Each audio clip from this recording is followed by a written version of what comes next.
Hello everyone and welcome back to the channel. Today I'm going to show you guys how to ignore messages on Messenger. In the latest update you cannot ignore messages but you can mute, which is similar.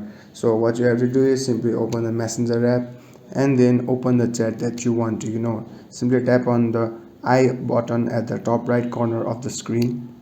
Now what you have to do is simply tap on the mute button at the right. You can see right below your username that you want to ignore. Simply tap on the mute button.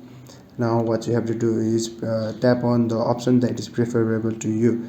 If you tap on mute messages and call notification, it will ignore all the messages and calls that are coming from the username.